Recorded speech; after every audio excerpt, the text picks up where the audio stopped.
Welcome everyone to our seminar on enforcing disrepair remedies. We welcome you today from our new building at 9 Carmelite Street, which we are very, very excited about. In fact, all three of us have actually come into the building today. We probably can't see us on the screen, but we are all actually sitting next to each other. So Kevin is to my left and Ed is to Kevin's left. So hi everyone. We wanted to give this seminar today in part because we are getting a lot of queries from you all about enforcement orders, and it's clearly coming up a lot, both in terms of the legal remedies and the practical and tactical decisions that have to be made on any enforcement application and on committal proceedings. We as a team discuss this matter quite a lot in our housing team meetings, and obviously we wanted to have the opportunity to discuss it with you also. So what we propose to do today is to give 30 minutes to each of our speakers to present their paper, and then at the end there will be 30 minutes of discussion about this topic. We do really want a discussion on this topic because there aren't always absolute answers to some of your questions. We welcome your thoughts on this topic too. So if you do have any questions or thoughts on this topic, please, or anything that arises from the paper, please put them in the Q&A box, and I will try and take your questions at the end. So very quickly introducing our speakers, Kevin Gannon will speak first. Again, doesn't need any introduction. Kevin has over 30 years experience as a housing barrister, practices in all areas of housing law with special interests in homelessness and possession. He sits as a part-time social security judge in the First Aid Tribunal and in Legal 500. Kevin has been described as unrivaled amongst all the barristers I have used for knowledge, skill and immense prose in his advocacy. And Ed also, again, well over 30 years experience in housing law. So you've got two of our best today. He has a particular interest in homelessness appeals, public law challenges, and he is ranked for social housing Legal 500 Tier 1 and Chambers Bar Guide Band 1. In the most recent Chambers and Partners, he is described as a brilliant advocate and willing to undertake a challenge. So your lucky day today, we're going to start off seminar with Kevin speaking first, followed by Ed. Well, thank you very much, Marina. Fantastic start to the seminar. Thank you all very much for joining us today on this very topical issue. As Marina said, we are seeing increasingly examples of landlords not complying with orders. And we thought it would be a good time to look at some of the law and the practical points that arise when you're looking to enforce remedies that have been obtained in disrepair litigation. So with that in mind, I'm going to cover some general points about orders, making the orders enforceable in the first place, and some preliminary observations about procedural points. Ed is then going to look in a bit more detail at other aspects, and in particular, one of the common ways that we obtain remedies in disrepair litigation, that's the Tomlin order, and also take further a few more points on enforcement that arise in practice. Before we plunge into that, however, we thought it would be a good time to mention developments in a couple of things that are relevant to disrepair more generally. And those developments are in relation to AWAB's law and relevant provision in the Renters' Rights Bill. Next slide, please, Sophie. I'm grateful to my colleague in Chambers, Catherine O'Donnell, for allowing us to base this section of the talk on slides she prepared for a previous seminar on disrepair. As you will know, Catherine is co-author of the Lag book, Housing Conditions, Tenants' Rights, and also she writes the update in Legal Action on Housing Conditions. So AWAB's law is a new section 10A in the Landlord and Tenant Act 1985. Initially, it applies to tenancies of social housing, and it implies a covenant in relation to hazards and a covenant to comply with all quote-unquote prescribed requirements. The prescribed requirements are to be set out in regulations, and the government has now announced phase 1 of the implementation of those regulations. Next slide, please, Sophie. Phase 1 of the implementation covers damp and mould hazards that present a significant risk of harm and also emergency repairs. The regulations in this phase set out a fixed timetable for a social landlord to investigate if it becomes aware of something that might be a hazard within the regulations, and then a report must be produced. And if the conclusion is that there is a significant risk of harm, work must be done to make the property safe. There's a 24-hour timescale for investigating and actioning any emergency repair. Next slide, please, Sophie. I put a bit more detail on the slide, and the draft regulations are available to look at if you want more detail. They're called the Hazards in Social Housing Prescribed Requirements England Regulations 2025, and they're intended to take effect from the 27th of October 2025. And as you can see on the slide, I've summarised what the effect of the regulations is. Next slide, please, Sophie. It is intended that what is covered by the prescribed regulations will expand. And again, the details of that are on this slide. Next slide, please, Sophie. Renters' Rights Bill is coming up pretty soon. It's completed all of the reading stages in the House of Commons and the House of Lords, and it's now at the consideration of amendment stage. That's the last stage before royal assent. Although, as far as I know, no date has been set for the Commons to deal with the consideration of amendments or for royal assent.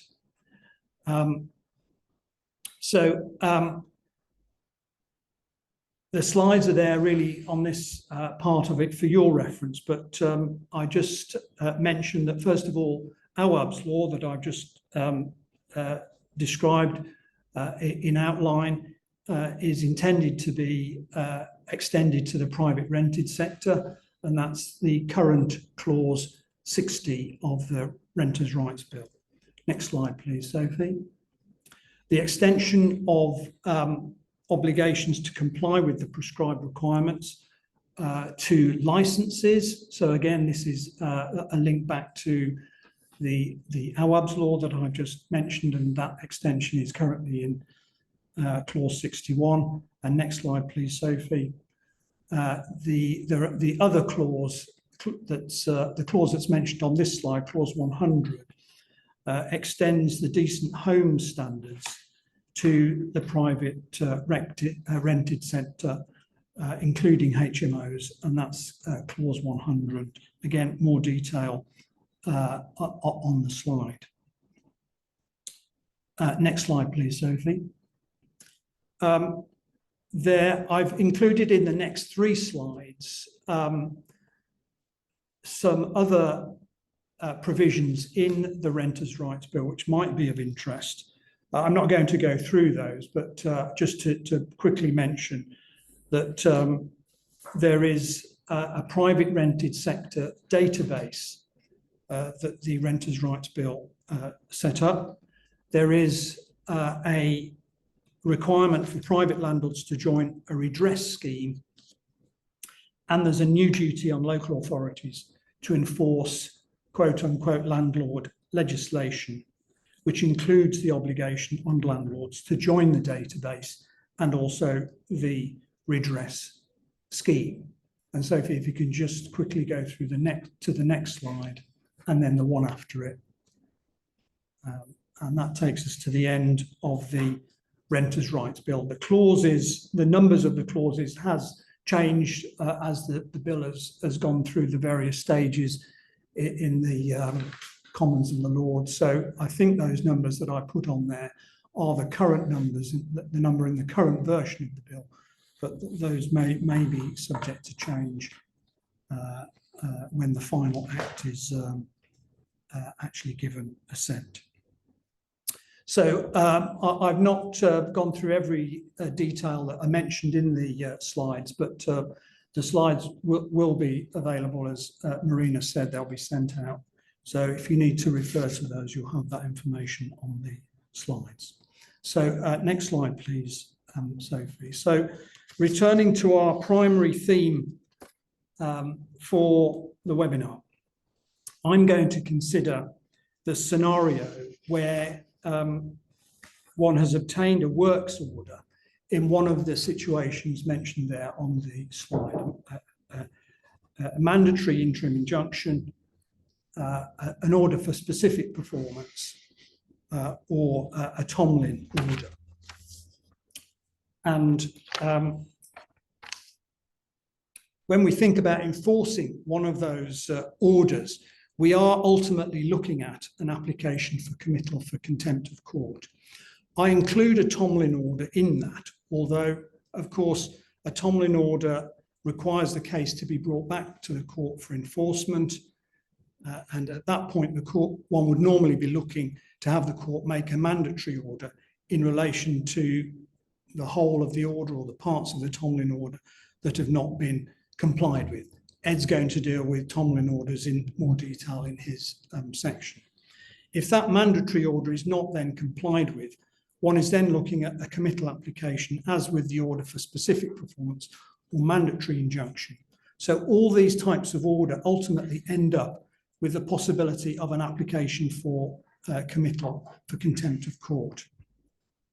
The reason that I mention that in this way is because enforcement and the requirements of a committal application, although that's the later stage of what we might be doing, the requirements of that application affect the way that the works order should be drawn up and dealt with in the first place. So one of the themes of the points that I'm going to be making as we go through the slide is that when one is dealing with the original order, the mandatory order, one has to have one eye on the requirements of the committal application that we might ultimately need to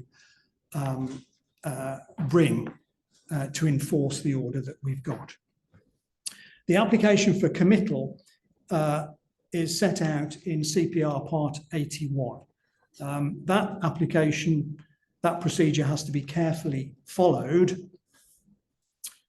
For example, one will find in CPR 81.4 a long list of statements that an application has to include. And that list runs from subparagraph A to subparagraph S, 19 different items that a committal application has to refer to.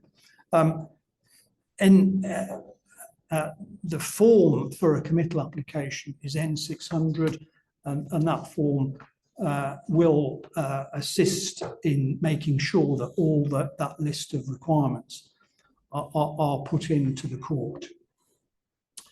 I briefly mentioned while we're on this slide another option for enforcing mandatory orders that have not been complied with, that's set out in CPR 70.2a, subparagraph 2. As you can see, what it says is, subject to paragraph 4, if a mandatory order, injunction or judgment or order for specific performance of a contract is not complied with, the court may direct that the act required to be done may, so far as practicable, be done by another person. It's not something personally I've ever done. In the types of cases that we're talking about, usually want to get the landlord to do the works that have been ordered, and the lever for getting that done is the application for committal. But I imagine that there may be scenarios where CPR 70.2a might be appropriate. Next slide, please, Sophie. Let's therefore turn to look at some of the issues in relation to the mandatory order that we might obtain, and considering the later possibility of having to enforce it. I suggest here some of the things that we need to be conscious of when getting that order. What's required to be done, when is it required to be done by, serving the order, and the question of a penal notice. It's trite to say that order for work should be clear as to what is required to be done. That's a consideration not just so that everybody understands what a landlord is to do, but also because if there's a lack of clarity as to what's required, that can be a barrier to enforcement. For example, if the order said something like, the landlord is to repair the window in the living room, that's vague. Which window? Does the window mean the glass, or does it mean the whole unit? And what is required to be done to effect the repair? We often adopt a schedule from the expert report into the works order, and that can be fine if the schedule is detailed and specific. But as with much of what I'm saying in my part of the webinar, one also has to have one eye on how it will play out at the enforcement stage. Some items in the schedule might not be set out with the same clarity or unambiguity as others. One thinks, for example, of matters which are conditional on other things happening, e.g. an inspection. And the point here is simply that care is needed if the report is adopted wholesale into a mandatory order.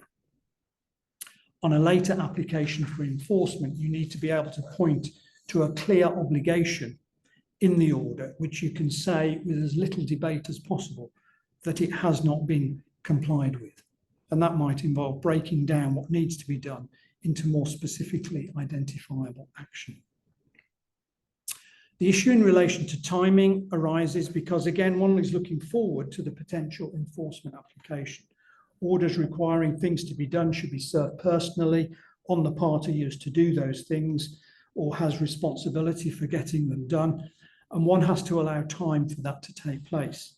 It's good practice to relate the timing of when things are to be done to the service of the order rather than a period of time. If, for example, an order says works are to be done in 28 days, but personal service is not effected until day 29, the order is unenforceable unless it is varied. Next slide, please, Sophie. A mandatory order should be served personally. That arises from the requirements of a committal application, which requires confirmation that the order which is alleged to have been breached was served personally. And as you can see on the slide, 81.42C, that's one of the 19 things that has to be stated in an application for committal. Although personal service can, in theory, be dispensed with, it would have to be fairly exceptional, I think, in practice for that to be done. So one should always be aiming for personal service. One of the questions that often comes up, and one that we've debated ourselves, is who serves the order. Considering personal service on a company or corporation, if we're dealing with a local authority, well, via CPR 6, which deals with service, 6.22 deals with documents, but refers to service of documents to the 6.5, which is actually only about service of the statement of claim. But I put on the slide halfway down how service can be affected on a corporation, and also the senior position phrase is further dealt with in the practice direction to CPR part 6. In the LAG housing conditions book, it says that the personal service of the order should be made on a person with executive power to ensure the work is done. That may be someone different from the person who has been dealing with the litigation day to day. Your experience or that of colleagues will be helpful here. Next slide, please, Sophie. There's a bit of a combined issue here between service of the order and the penal notice. And again, this is an example of when one needs to look forward to the requirements of CPR Part 81 as to enforcement. At this stage, I wonder if Marina, you want to say anything about service. Yeah, so this issue that Kevin is speaking to arose in a conversation we all had earlier on. It's a conversation we've had a number of times in the housing team about who is named in the personal service. And what we've been seeing in a lot of cases is that whilst of course you might name a person in the penal notice, that person may change very quickly. The Director of Housing may be in their post for a matter of months, even weeks at times, not a matter of years. And we all know from our Tomlin orders that sometimes enforcing orders can take a very long time, by which point the person named in the penal notice has changed. So there's a real practical difficulty in terms of who do you name? And that, of course, for the purposes of disrepair enforcement claims, should usually be the Director of Housing. What happens if that person changes? And what happens if a judge says to you, well, how can I name the Director of Housing in circumstances where that person is not personally liable? They haven't personally found to undertake any repairs. So these are issues that I've certainly seen come up in my practice. I'm sure colleagues have as well. And after sort of discussion amongst us all, I think we sort of reached the conclusion, this is where I think it would be good to hear from you all as to what your experiences are, is that of course, where the Director of Housing changes, you have to start the process again. In short, you have to get a penal notice that refers to the correct Director of Housing or the person who's in post at that time. That then has to be again personally served as set out by Kevin just now. And that's the penal notice has to be personally served, not just the mandatory order asking them to carry out the works. The original order, I should say. And then the second issue about what happens if a judge says to you, and I've certainly had this, well, how can the Director of Housing be personally liable, and how can I send them to prison on a committal application if they don't do what they're meant to do? And of course, the answer to that is, well, a committal, it's the only route we have. Firstly, penal notice in these circumstances, the only route we have, and you should, where possible, name an individual to put the greatest amount of pressure on the local authority to do what they have meant to have done. And secondly, committal applications don't have to result in committals. There are other penalties available to a judge to force the local authority to undertake the work. And thirdly, the reality is that once we've got to the stage of getting a penal notice, getting an injunction to undertake the works as out in the Tomlin order, or whatever order it may be, getting a penal notice, that not being complied with, and then coming back to court and a committal, one would hope that the Director of Housing would have intervened and the works would have got done. So that's really where I think we're at in terms of how you deal with a change in Directors of Housing, and how you deal with sometimes the court's reluctance to hold Directors of Housing as they see it as personally liable. And of course, they're not necessarily personally liable, but they are liable for the actions of their department. So that's what I want to say on that, Kevin. Ed, if you want to come in and say something else, I'm going to mute myself and I'll let Ed come in on that. Yeah, no, just to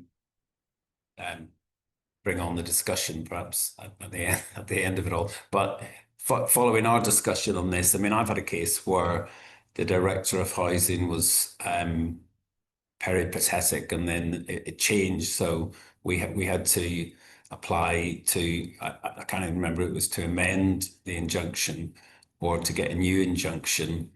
In the event when we did that, the case ended up settling.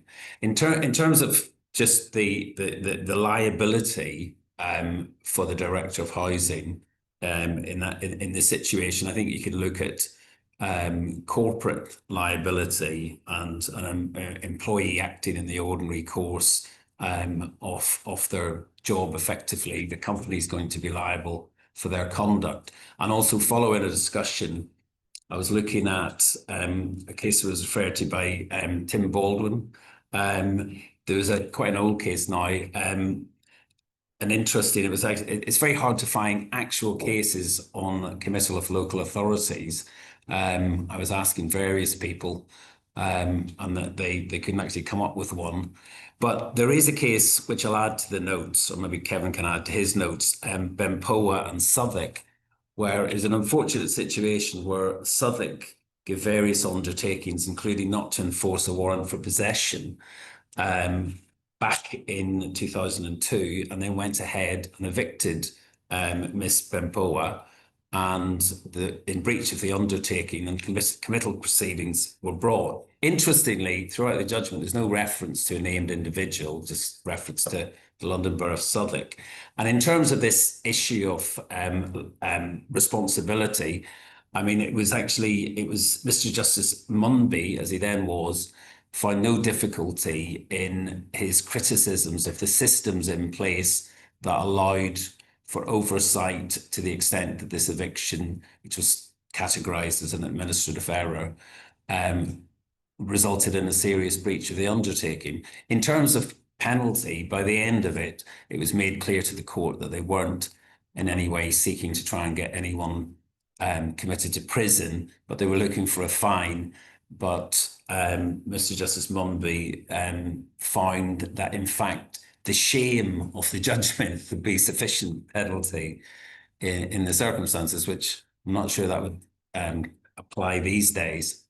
The only other point is that in terms of penal notices, again, having discussed it with people, I know that I think it was Sean Pettit was saying he dealt with some cases in front of his honoured judge, the almost retired as honoured Judge Luba, and he said that even though you can argue that you don't require a penal notice, he said that in 3 cases he refused to proceed with it because there was no penal notice.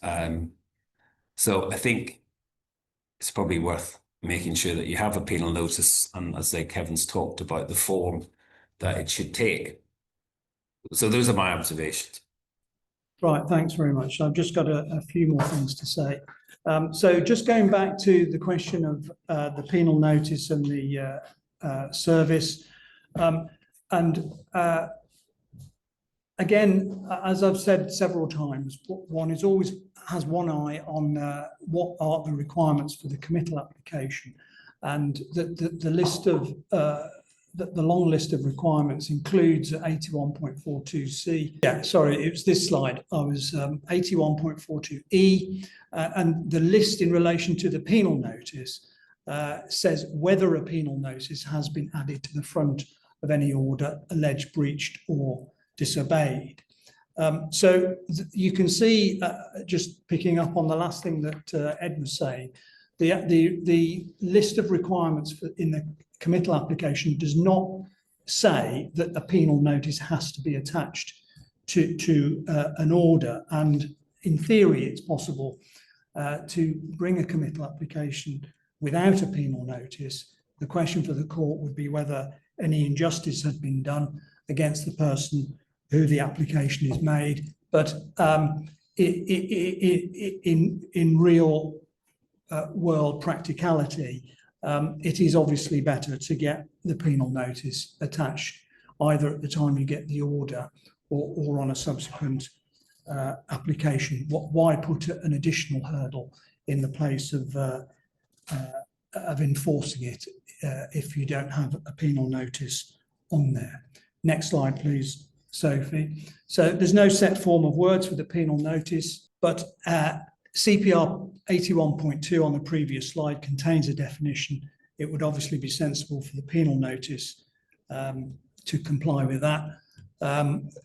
The extract on the slide is from the notes in the White Book for a penal notice directed to a company which is used whereby you want to make a director or officer. You want the penal notice to be directed to them. There is a form of words also, of course, if you wanted to have the company itself held in contempt, but I think, at least in my experience, it's the naming of an individual person on the penal notice, which often gives you a good lever to get works done. The link with the point about service is that if the penal notice names someone, then you should ensure that the order is served personally on that person, the original order with the penal notice, I mean, in addition to anybody else that you think it might be sensible to serve. Next slide, please, Sophie. As I've already indicated, the principal way of enforcing a mandatory order is by way of application for committal, for contempt of court, procedure in part 81. I'm not going to go through it in detail. The application is made under part 23 using form N600, and I mentioned earlier that that contains a lot of the things that have to be included on a committal application. So it's very wise to be using that form. There's a long list of statements that must be included. Committal applications are treated seriously by the court, and the procedure set out in part 81 must be followed carefully. If you get to the stage where you are making a committal application, you probably need to be speaking to a colleague if you've not done one before, or counsel. The ultimate aim, of course, is to get the work done, and so making the committal application often goes hand in hand with further negotiations, the committal application giving you some extra leverage in getting the works actually done, as well as what you might think should happen with the committal application. So that's the end of my part of the seminar. Ed's going to do with a few other things in a bit more detail, so I shall hand over to him. Thank you very much. Hi. Yeah, before I start, I mean, I would endorse what Kevin said. I mean, we've a lot of cases involving injunctions with penal notices on them and enforcement. But when it comes to the committal, you've got to cross all the T's and dot all the I's, or it'll be chucked out. Yeah, so it's very important that that's all done. So I'm just going to talk in more detail about ways of settling, and then in particular Tomlin orders, etc. So if you could have the first slide, Sophie, thanks. I mean, a lot of cases settle pre-action, and what is important, that obviously that's a great thing to do. It's important that you have a full agreement. It's often called a memorandum of agreement or settlement agreement. It's important you identify the parties and the extent of the dispute, and that can be by reference to the letter of claim. Confirm the fact that it's in full and final settlement of the dispute. And as per what Kevin was saying, you set out clearly what you've agreed to and the timetable for any works that need to be done. And also confirm that this constitutes a binding agreement in settlement of the dispute, and that the parties agree that the terms are enforceable as a contract by any party. And then you can also have provision if there's a dispute over the way in which works are carried out, etc., within the actual agreement itself. And then set out, it constitutes the entire understanding of the agreement between the parties in relation to the subject matter of the agreement. So everything's included in the written agreement. Next slide, please, Sophie. So other ways, when you've issued the claim, obviously getting judgment. There's obviously a preference on our part. You can get judgment for damages, and you can get an order for specific performance. Obviously, that is often resisted by landlords, as they don't want judgment against them, and they prefer the other options. But if your case is up and running and you've got a strong case, there's no reason to say that it's appropriate to enter judgment. And it's probably the simplest thing to do. Another way of settling the dispute, which surprisingly isn't used that much, but it comes under CPR 36, which we're all familiar with, if you're made a Part 36 offer by the landlord, setting out how much they're going to pay you in costs and or damages and any works that they're going to do, if that's accepted, formally accepted, under CPR 36.13, by CPR 36141, the claim is automatically stayed. So offer and acceptance, and that's filed with the court. The claim stayed, and there is no need for a formal offer that's approved by the court. And it's not used very often. And one of the difficulties is for us, it's far better. Generally, we don't agree with everything that's said in the offer. There may be a dispute, and it's much better to deal with a more comprehensive agreement. But if it's a simple case, for example, if all the works have been done and it's an offer of £10,000, payable by a certain date, whatever, then there's no reason why that wouldn't work. The other thing that the parties can do is a consent order under what one then has to comply with CPR 40.6. Draft order must be expressed by consent, must be signed by the legal representatives acting for the parties, or by a party who's a litigant in person. If you've got a fully comprehensive consent order under CPR 40.6, it doesn't need formal approval of the court. A court officer may enter and seal an agreed order. It has to deal with everything in the litigation properly signed. I mean, surprisingly, a lot of times when such consent orders go into the court, they do get approved by a judge. Obviously, there's special circumstances that they have to be, where you're dealing with a minor. There has to be full approval by a judge. But again, that's another option. Next slide, please, Sophie. But I mean, one of the main orders that we have, and it's attractive to landlords because they don't get judgment against them, is the Tomlin order. And I think, certainly from my experience, there can be lots of misconceptions about Tomlin orders and also about enforcement of Tomlin orders. And we've had a good discussion on it ourselves. But in terms of it, one has to consider the importance that if provisions are directly enforceable without the need for further order, they must be included in the order part of the order itself. So that's very important. Your orders the costs set out in the first part of the order, and obviously the fact that there's a stay and the effect of that stay. Obviously, the effect of that stay is it prevents further steps in the proceedings from the date of the stay, so long as it is in force, and effectively it puts an end to the proceedings. In terms of the fact of the stay and problems with that, an indefinite stay, that's why the Tomlin J came up with the Tomlin form of order. And that was the practice direction in 1927, WN 290. And the first Tomlin order was Dashwood and Dashwood. The effect of the Tomlin order is to stay the claim whilst nevertheless keeping alive as between the parties for the express purpose of enabling any party thereafter to apply to the court to enforce the agreed terms.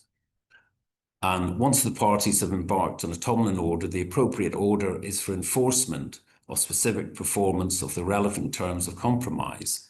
And sometimes what you get is applications to lift the stay on the proceedings, and that's not correct. The application is to enforce the terms of the schedule attached to as part of the Tomlin order. Next slide, please, Sophie. So that's the schedule is the enforceable contract between the parties. And the application can be brought to enforce the terms of the schedule, asking the court to make an order requiring the defaulting party to comply with the terms that they have agreed. I mean, very often in commercial situations, it's explicitly set out that if they don't comply, the other party can apply to the court to get a mandatory injunction to enforce. But in effect, that's in enforcing the terms of the contract. That's what we do. We apply to the court for breach of the terms of the order, breach of the contract they entered into, and ask the court to make a mandatory order in injunction form. So the order sought must arrive directly from the terms of settlement or agreement. And actually, the other reason, and I should have said it from the start, that we might want to have a Tomlin order is that we might, in the Tomlin order, include other things that aren't actually part of the disrepair claim, in particular the claim. We might reach an agreement with the other side that they, rather than mend windows, they replace them, or they go above and beyond the strict repairing covenants to reach a comprehensive settlement. So that's important. But if it's in the schedule and they've agreed to it, they're contractually bound by the terms of the schedule. So there is an issue, and it's a live issue in terms of enforcement of Tomlin orders and damages, which again we've had a discussion on. Initially, the view was taken that in these in enforcement proceedings, that you couldn't revive a claim for damages for breach of the settlement agreement.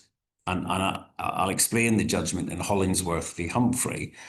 Now, that viewpoint was questioned by Morritt, I think it's VC, not BC, in the case of Bargain, Pages and Midland independent newspapers.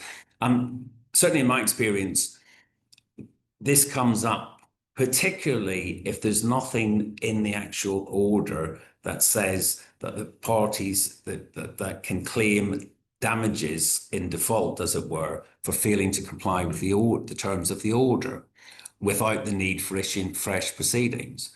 And as I say, it's a point that I find is raised more frequently before the courts, in particular situations where the Tomlin order is completely silent with regard to any further damages. So the case that deals with it is the, which I can't find at the minute, the case that deals with it is the Bargain, Pages and Midland newspapers. And it reviews the approach in Hollingworth. And just to reflect on that, and I'm going to add it to the notes more detail because I think it's important, and this may be something that colleagues wish to bring to court when these arguments arise. And I know that some people, paper buildings, are taking this point and they want to run it. In the Bargain Pages case, which involved complicated order in relation to passing off, which is not relevant at all, the Vice-Chancellor referred to the fact in his judgment, paragraph 39 of the judgment, referred to the decision in Hollingsworth and the approach taken by Lord Justice Fox. And this is the approach which, as I say, was thought to apply for quite a long period of time. Under the terms of the Tomlin order, this is Lord Justice Fox. Under the terms of the Tomlin order, the only jurisdiction which the judge had in this action was to make an order for the purpose of carrying into effect the terms of the compromise. An award of damages is not carrying the terms into effect. It is granting a remedy for breach of contract. In my view, any claim by the plaintiff for breach of contract must be pursued in a separate action. But then we have the the Vice-Chancellor doesn't accept that. What he says is, my concern is that the judgment of Fox LJ, by which I'm bound, was given against the background of the rules of the Supreme Court, not the CPR. I'm entitled, if I consider that the court's conclusion in that case is inconsistent with the regime introduced by the CPR, to take a different view. It's an interesting approach. Now, neither side suggested that I should, but in my view, I must consider the point. So then the substance is at paragraph 44 and effectively finds, in my view, the overriding objective applies as much to issues arising from the Tomlin order as it did in the original action, and finds that a mandatory injunction is appropriate to enforce the terms of compromise. But then goes further. It is not suggested that those terms are liable to be set aside, doesn't consider that Hollingsworth applies, and would preclude an order for inquiry as to damages sustained in consequence of breach of the agreement. Now, I mean, that approach wasn't argued fully in that case. However, and another case that I'll add to the notes is there's a series of cases, Starlight cases, which ended up in the Supreme Court. And for some reason, the time it reached the Supreme Court is called Alexandra's T, number 2, number none, 2 and 3, in 2013. But in that case, at paragraph 79, the Supreme Court adopts the analysis of Sir Andrew Moritz in the Bargain Pages case. And that's the approach that I've just cited. So in relation to the situation, given that approach, I think it's always best to have something in the Tomlin order that refers to bringing the case back or being able to get further damages for breach without having to issue fresh proceedings. Query whether it's actually necessary. I mean,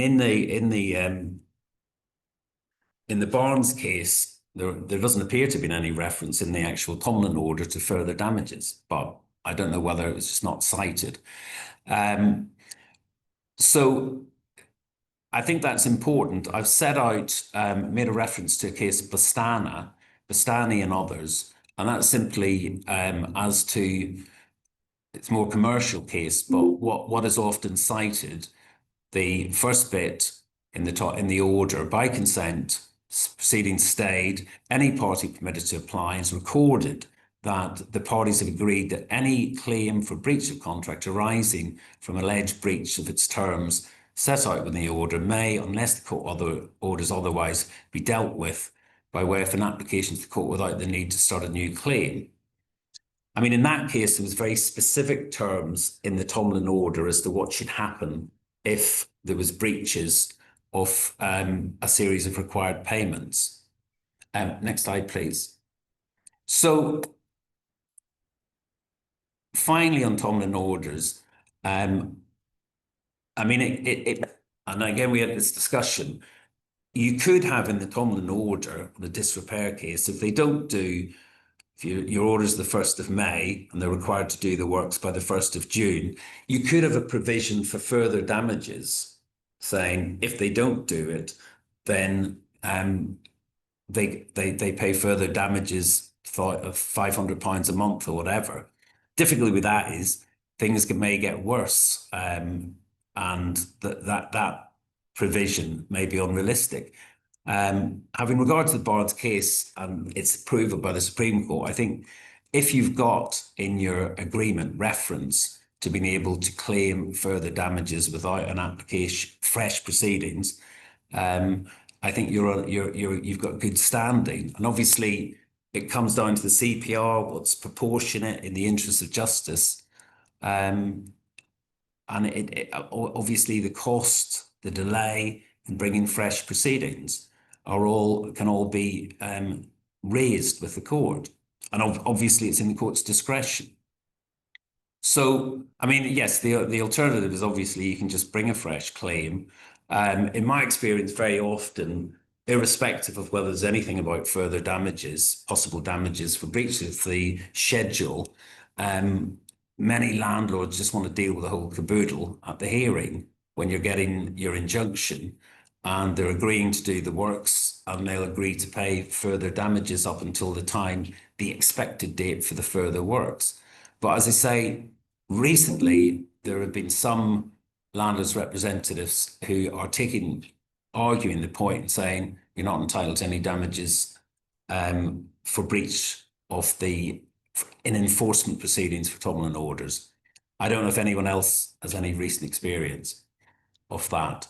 Can I just come in with that? 'Cause I think we've all had in our disrepair tunnels this discussion when we're trying to settle orders about whether or not we have a term in there that says if there is a breach, we're entitled to damages. And of course, it's a Tomlin order, so it doesn't have. It is what the parties can agree, and I agree. There's been this recent kind of real, absolutely not. We don't want that in there. But what's I'm just looking at the pros and cons of putting it in there or not putting it in there. If it's in there, and there's a term saying that if there is a breach of this Tomlin order, then the tenant is entitled to further damages. That's in effect a concession, a finding, if you like, without having to have the discussion about whether there should be damages at all. There is a concession and a finding, or however you want to phrase it, that there will be damages. So that's one thing that landlords perhaps dislike. But the upshot is, if it's not in there, then landlords have to face and pay for arguably separate proceedings for breach of Tomlin order, which gives rise to damages for breach of the order, together with possibly a new claim for ongoing disrepair, which is likely to be joined to the enforcement proceedings in any event. Is that a fair approach? Like, I know from my experience, I've got landlord representatives who say, absolutely not, we're not going to put that in there, thinking it's going to somehow deter the tenant from seeking damages.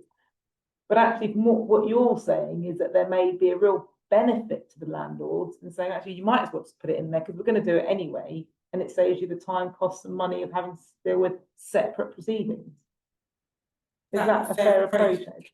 Yeah, no, entirely. I think that's a fair summary of the situation. I mean, it's a bit bizarre, where you get where they say, oh, absolutely not. You're not getting any damages for the breach of the terms of the Tomlin order.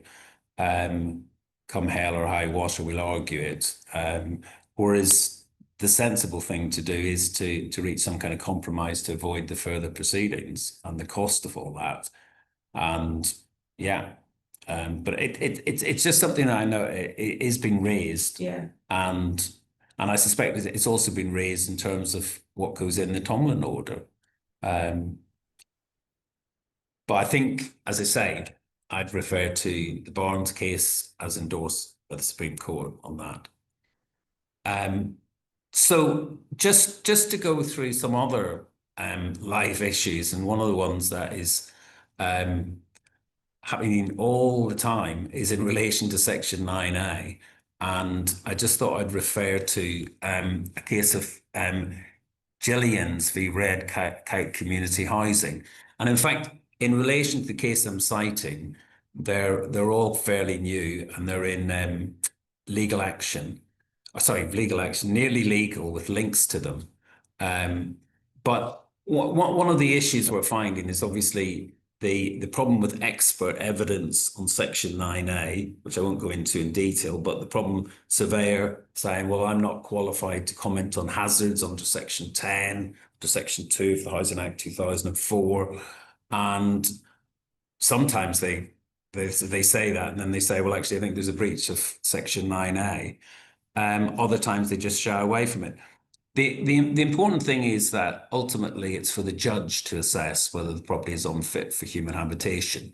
And as I say, this case of Gillian's and Red Kite Community was a fairly, well, no case is standard, but it's the type of case we often get where there's been a chronic problem with mold growth in various bedrooms, some work in various rooms in the property, some works have been done. Arguments on all fronts. Was there notice? Was it down to the tenant?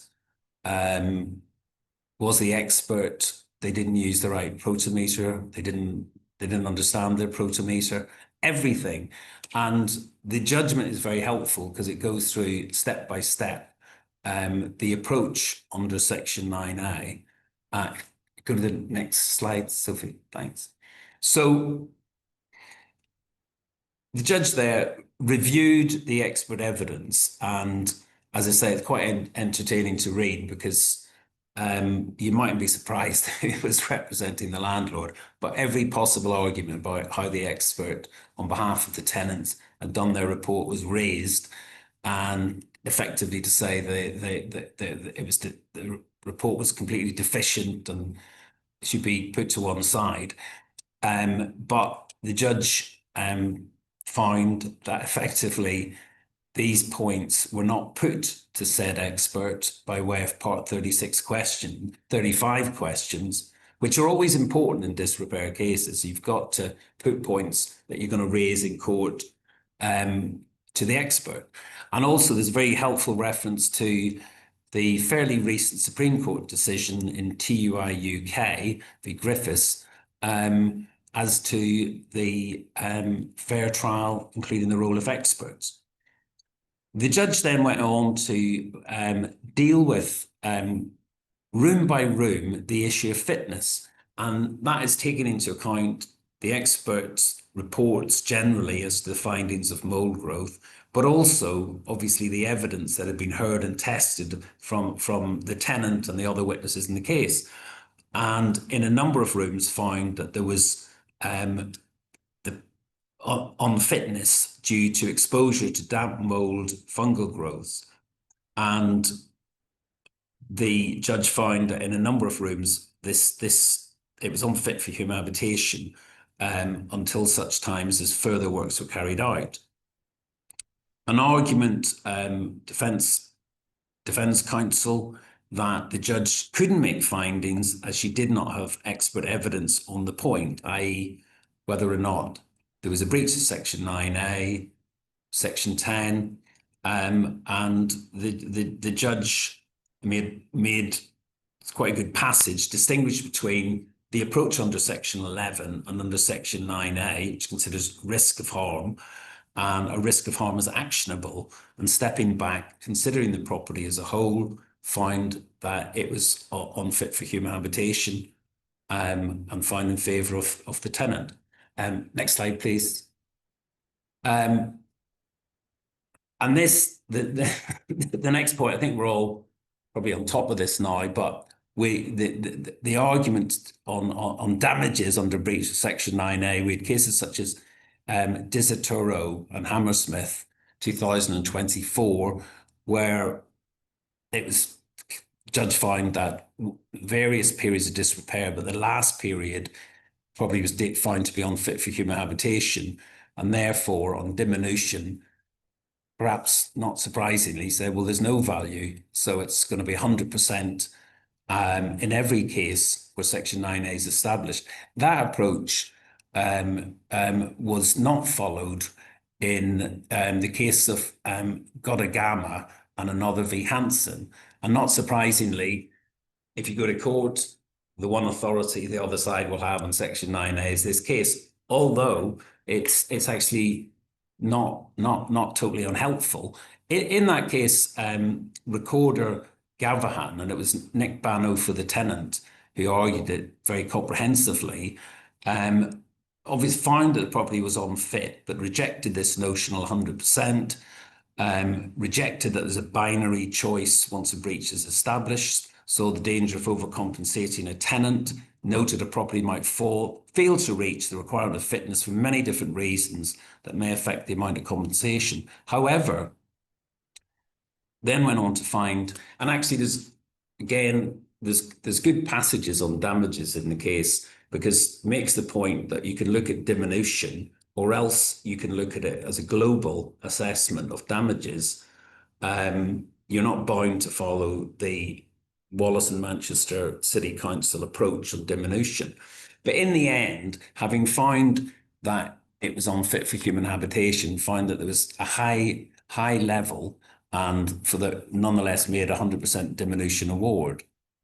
And in my experience, this case, the judgment in it will be produced at any Section 9A case, and it is being followed. Next slide, please, Sophie.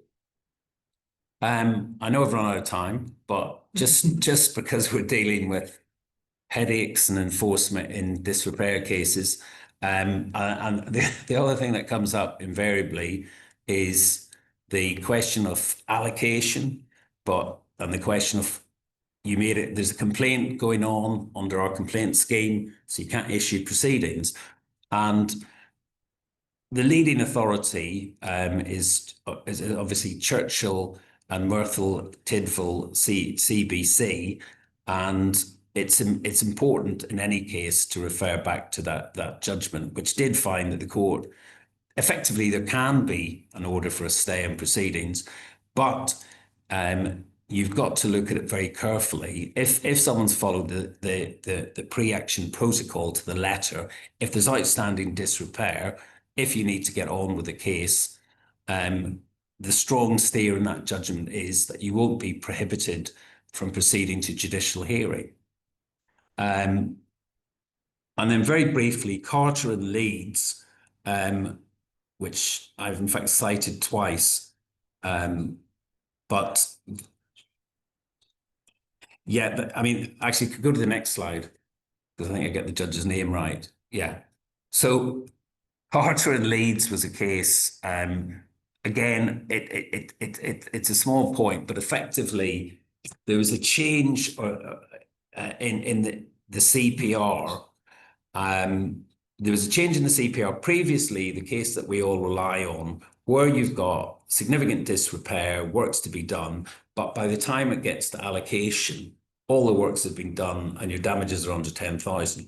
Effectively, Lee and Birmingham City Council says that you can be awarded damages up until when it became a small claims case on the fast track basis.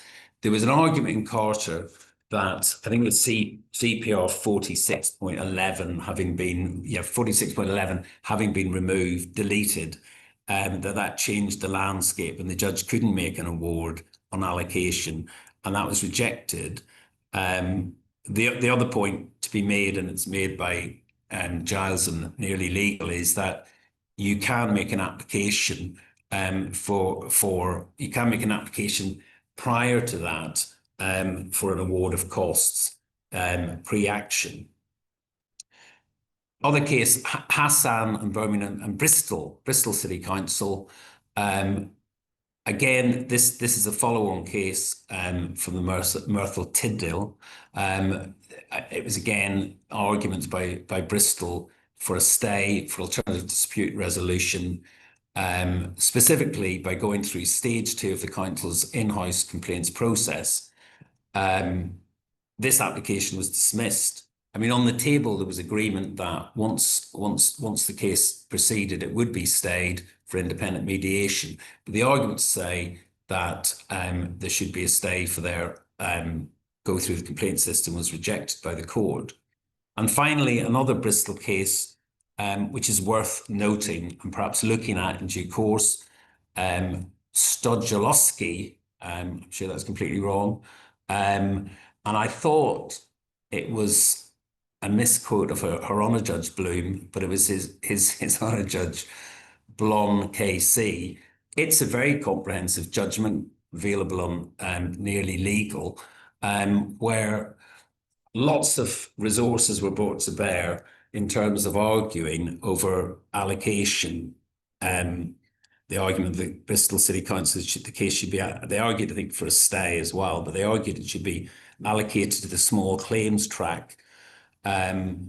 Heated argument to do with the value of the claim, the works to be done, etc.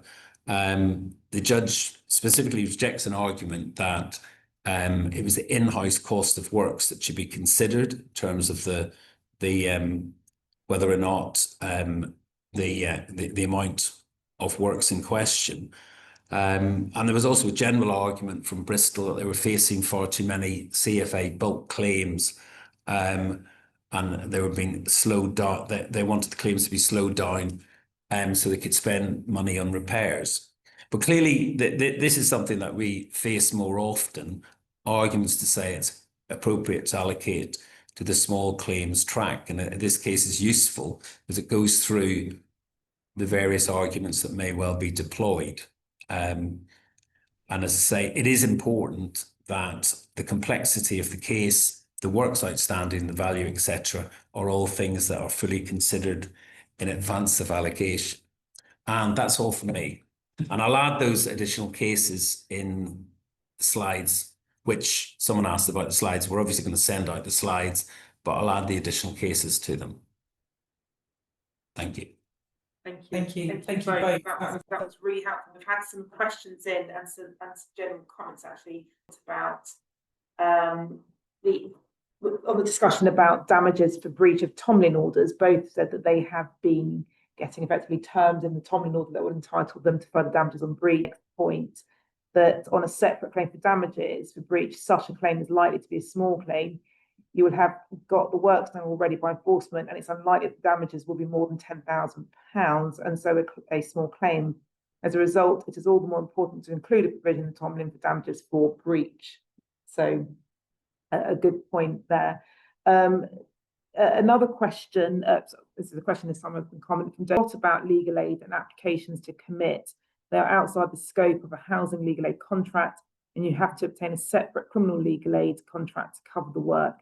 And this is potentially a nightmare. Any comments from our panel there? Yeah, I mean, my comment is that when we get asked to defend people on the criminal legal aid, I mean, so you know, if you can get it to defend our clients being committed, but it's I mean, I haven't had experience of solicitors not being able to get it for committals. The committals I've done, they've all done the work and we've settled them. So I haven't come across a problem getting. I think the rates are pretty poor, but that's the way of it. Another question. This is to do with the Part 36 offers and Part 36 settlements. Is if a claim is settled under Part 36 pre-issue, does the limitation for an enforcement case remain the same as it was for the disrepair case itself, or is it 6 years from the date the repair should have been completed within the agreement of settlement? If you want to say that. It's a Part 36 pre-action. Yeah. Which you can have. I mean, I used to think you couldn't, but I've checked it once and you can. I mean, I haven't come across that. I would imagine I would imagine it's 6 years, but it's a stay. What is it? It's a contractual agreement, effectively. But I wouldn't bet my my hat on it. I'd have to look into that, but I've never come across it. But I would have thought, because you're effectively, it's not a court stay. Well, it is because you haven't issued it. It's effectively a settlement agreement. In terms of enforcement, I would have thought operates in a very similar way to Tomlin orders. Yeah. Because Tomlin orders are effectively just contracts, aren't they? There was another question about the benefits of attaching, or is there a benefit in attaching a penal notice as part of an order when the order is initially made?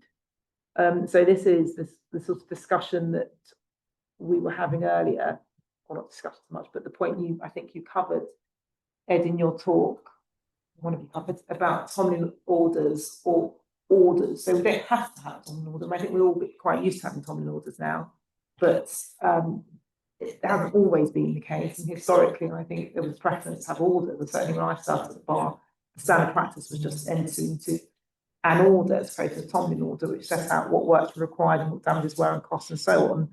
And I think the question relates to whether there is a benefit to doing that and attaching a penal notice to that.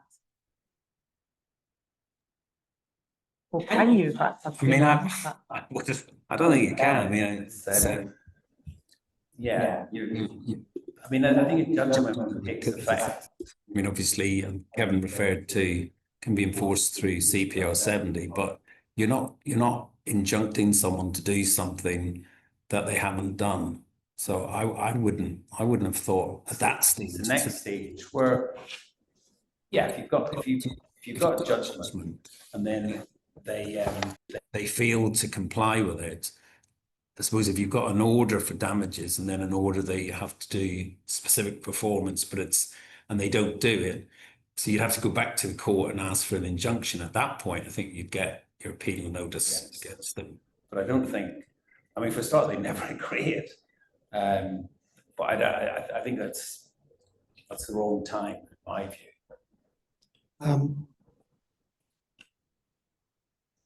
I think that the question might be making the point about whether if you get a mandatory order, either an order for specific performance at the end of the trial, or you enforce a Tomlin and get an injunction, whether you should at that stage, you know, before obviously the works are, the question about the actual works being done, that hasn't happened yet. Is it sensible to ask the court for the mandatory order at that point, for the penal notice, sorry, to be attached to the order at that point? I wondered whether any of us had any experience about that. And you take the Tomlin order, which is what you were dealing with in detail. You go back to court, the Tomlin order is not being complied with.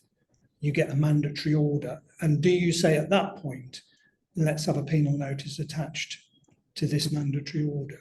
Or do you then have to wait for that mandatory order not to be complied with to come back again to ask for your penal notice?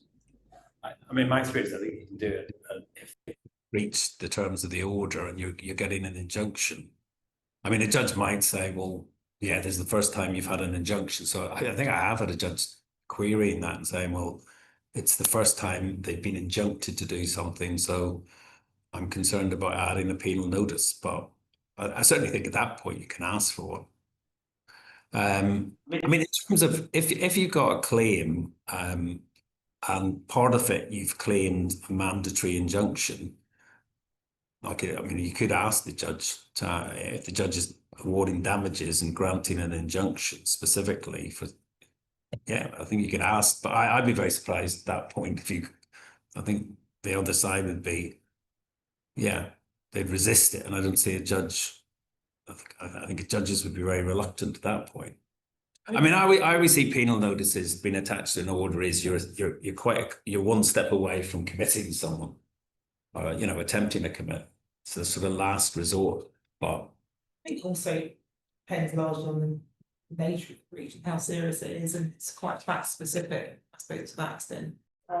We had another query about whether or not, in fact, it's sensible to name the local authority officer at all, and whether or not, in some instances, it may be preferable just to name the local authority as a corporation, if you like, rather than naming a specific officer. What are your thoughts on that, either Kevin or Ed? I mean, I've always had it with the court. I've actually haven't looked into the nuts and bolts of it, but that they want someone has to be named because effectively you're committing someone to prison, potentially. But I was interested to read, as I say, and it'll be in the notes, Benpoa, where throughout the judgment, no one's named. It's just the London Borough of Southwark throughout. Yeah. So it's an interesting question, but I know the practice at most courts, such as Clerkenwell, is they'll require a named person. So yeah, I would have thought you do. I think I think probably we are, when we're doing our committal applications, we're thinking that we're going to use those as a negotiating lever to get the works done. That's one of the reasons why we think it's a good idea to actually name somebody in the penal notice, because you want to use that targeted remedy with the hope that that will actually focus minds and get the works done. But I think it is worth remembering that one of the remedies on a committal application is sequestration of assets, and the discussion that we had in the course of the seminar was about the difficulties that can arise when the named person changes, or if it's not clear who the named person should be. So there's some scope, I think, for not naming the person in the penal notice, and then to perhaps see how far one gets with the committal application, where the remedy is intended to be sequestration of assets. I mean, obviously, I would accept that it's probably an extreme situation, and that because we're often using these applications as part of the negotiating landscape, the named person is probably the preferable way to go. But it's worth remembering that sequestration is something available on a committal application. Thanks both. I think we've covered all the questions that we had. We've had a couple of the sort of similar questions which we've covered in the answers that you've both given, so no need to repeat those. But I think, unless there's anything else that either of you want to add, no. I think that's it. I hope that we've covered some of the practical issues that you may be facing in your enforcement applications. And the seminar papers, or slides I should say, will be emailed to you after this seminar, and they will be slightly updated to reflect some of the cases that Ed has mentioned in his talk. Other than that, thank you very much for coming, and we hope you have a nice evening.